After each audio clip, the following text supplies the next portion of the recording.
Hi, this is Welcome to Self, caring for the human in the therapist's chair, and I'm your host, Dr. Hayley D. Quinn, fellow human, clinical psychologist, supervisor and trainer. Welcome to Self is a place where you can come and learn ways to elevate your own care and compassion, a place to rest and be soothed, a place to remember that you are human first and choose the helping profession as just one of the roles in your life. My aim is that this is a place of soothing, comfort, nourishment and nurture. A place where you can also welcome yourself.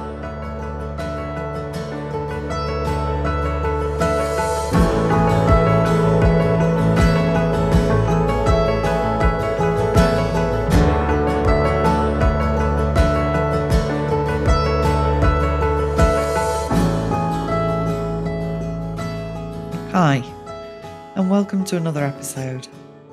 The final episode for Season 2. I can't believe we're at the end of Season 2 already. It's been such a pleasure chatting with everyone and hearing your feedback on the episodes. And now it's time for a break. Time for me to switch off from this for a little while and come back refreshed for Season 3. I really want to say a big thank you to all of you who've been listening. You're tuning in from 33 different countries. That just blows my mind.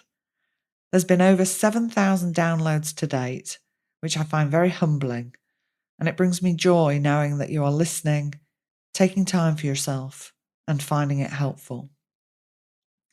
This season, I've been fortunate enough to chat with Deirdre Fay about becoming safely embodied, and Robin Walser about moral injury. Diana Hill and I spoke about healthy striving and thriving. Russell Colts talked with us about managing anger inside and outside the session. Angelo Contarino so openly spoke about the challenges of being a helping professional living with chronic illness. And Elaine Beaumont was my final guest for the season, where we chatted about cultivating kindness for ourselves as well as others.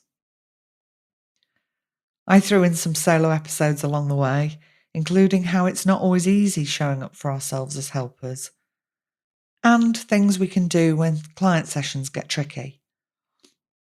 If you've missed any of the episodes, I highly recommend you going back and having a listen. I've spoken about taking breaks several times over the 2 seasons. I think it's so important that we take breaks to assist in avoiding burnout and to allow for longevity of practice. For me, I find that planning ahead prevents going lengthy periods of time without a break. Personally, I do my planning at the end of the year and pre-book all my breaks into my diary. Every 8 weeks, I book 2 weeks off and then have a longer break over our summer holiday, which here in Australia is at the end of the year. I do this knowing I can have flexibility with it in the upcoming year if I need to. But knowing I have those dates booked feels good. It gives me something to look forward to, and it prevents me getting stuck with a full diary and no space to take a break. I often hear supervisees say that they need a break, but that their diary is completely booked out for months ahead. When we plan ahead, we can avoid this from happening. Now, I certainly recognise my own privilege in being able to take this amount of time off. If you aren't in a position to take extended breaks, or many full breaks during the year, I encourage you to think about how you can incorporate breaks into your day, into your sessions, into your year. It might be that you space your client sessions out so you're not doing back-to-back sessions. It might be that you give yourself space to do a 5-minute meditation before and or after your client session. It might be something small like visiting the bathroom between sessions or popping to the kitchen to make yourself a drink. Remember, staying hydrated is really important too. It might be that during the session you take some time with your client to do some soothing rhythm breathing. or to stand up and move your body, some gentle stretching, or mindful walking in the room or outside if that feels appropriate. You might want to spend some time thinking about how you can manage to have more frequent breaks in your week, or what you might have to change so you can take more time off during the year.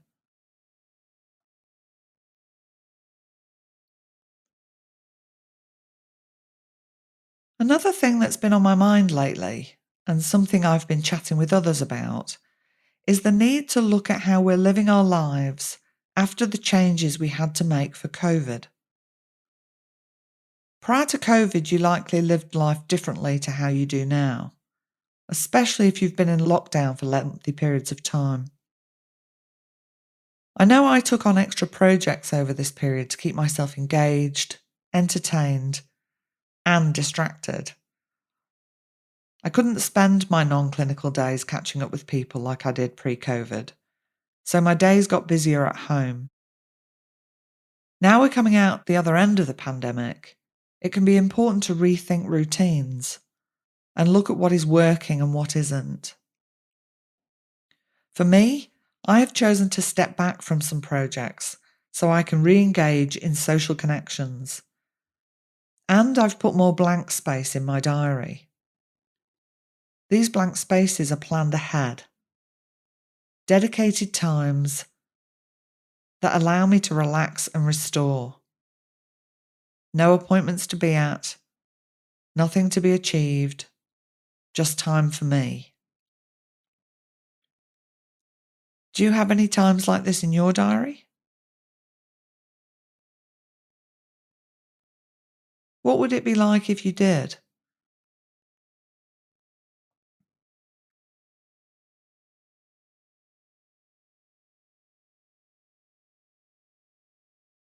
When thinking about your days, weeks, months, year, think about what brings you joy.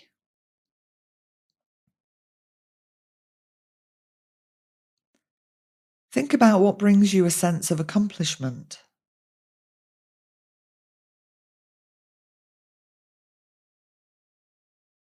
Think about what brings you peace.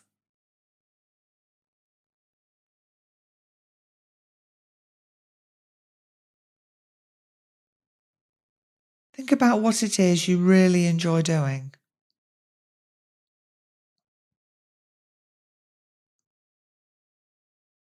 How can you bring more of these into your day, your week, your life?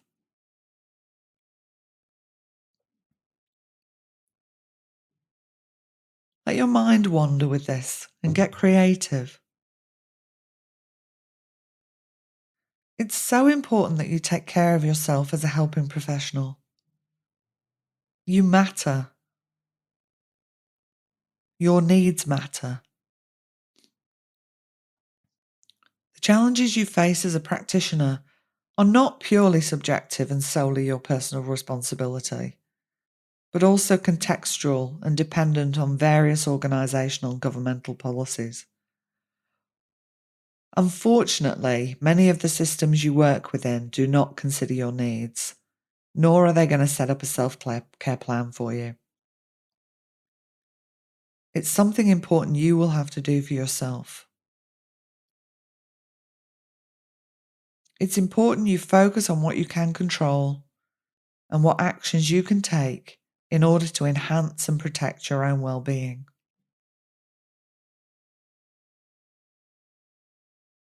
Think about the internal resources you have that can be helpful to you.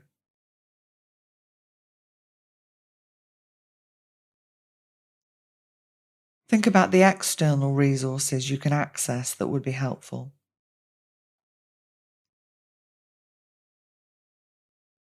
Reach out to colleagues, friends, a supervisor, a therapist when you also need support.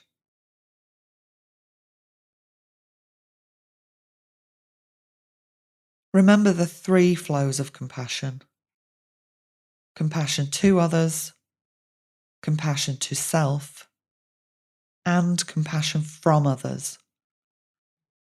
They are all important.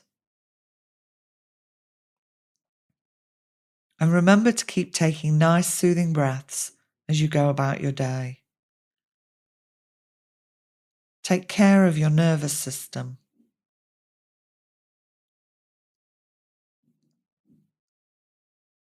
You're doing important and challenging work. You've worked really hard to get to this point, and I want you to have a long and sustainable career, one that feels good and satisfying, one where you can work well with your clients whilst also taking good care of yourself.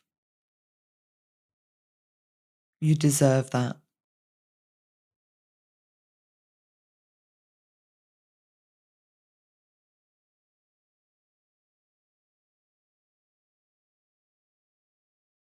So as we come to the end of season 2, what I would love to know is what you would like to hear about on the podcast. What topics matter most to you as a helping professional? Who would you like to hear from? Are there any particular people you'd enjoy listening to? Perhaps any past guests you'd like me to invite back? I'd love to hear your thoughts, so please DM me or email at hello@drhayleydquinn.com.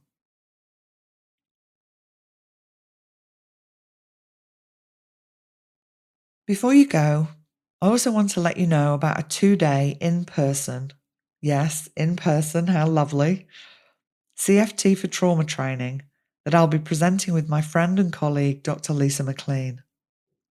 It will be at the Sunshine Coast here in Queensland on the 17th and 18th of November. Not only will we be teaching how to use CFT with clients who've experienced trauma, we'll also be talking about how we can take care of ourselves as helping professionals whilst doing this challenging and heartfelt work. Tickets are already on sale and I'll put a link in the show notes.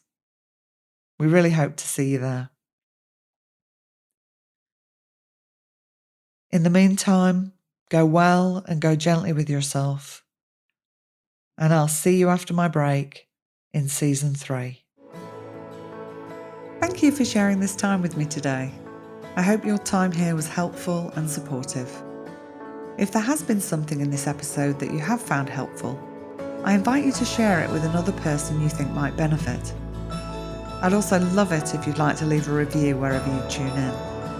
Reviews really help to increase awareness of podcasts, meaning I can spread helpful information more widely. All reviews are welcome and much appreciated, as I know they take time out of your day. Music and editing by Nissa Ray. Thanks, Nissa. I wish you all well in your relationship with yourself, and may you go well and go gently.